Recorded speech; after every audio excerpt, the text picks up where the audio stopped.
فضل حق خیر آبادی کے ساتھ اٹھا. ہم دعا کر رہے ہیں, سب باوضو بیٹھے ہوئے ہیں لوگ. میں نے کہا اس سے تمہیں ڈر لگتا ہے کہ تمہارا آخر اس کے ساتھ نہ ہو, لیکن یاد رکھو وہ رب ہے. وہ محمد عربی صلی اللہ علیہ وسلم کے مسئلے میں کہتا ہے لا ترفعوا اصواتکم, اور پھر صحابہ کو کہا یا ایھا الذین آمنوا لا تقولوا رائنا وقولوا انظرنا.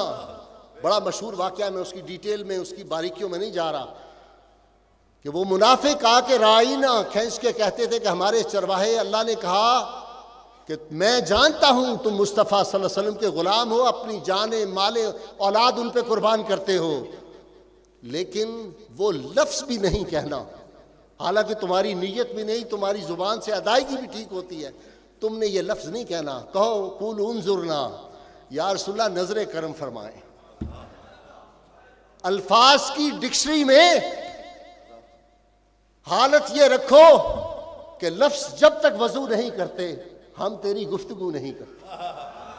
اور کیا وہ اس نے مظفر وارسی نے کہہ دیا کہ خیال ذہن سے احرام باندھ کر نکلا, خیال ذہن سے احرام باندھ کر نکلا, اور ہر ایک لفظ محمد کے نام پر نکلا.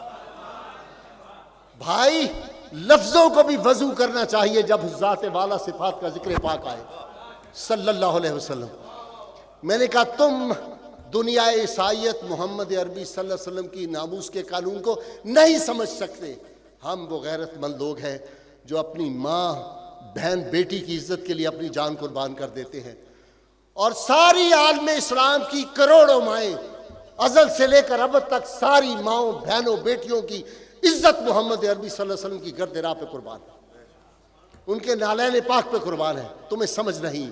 میں نے کہا ہم اگر اس میں ذرا سا ہمارے دل میں کوئی وسوسہ آ جائے تو ہم ایمان سے فارغ ہو جائیں گے, اس لیے کہ ارشاد فرما دیا لا یؤمن احدکم حتی اکون احب الیہ من والدہ وولدہ والناس اجمعین, کہ تم میں سے اس وقت تک کوئی مومن نہیں ہو سکتا جب تک وہ مجھے اپنے ماں باپ جان مال اولاد سے زیادہ پیارا نہ سمجھے.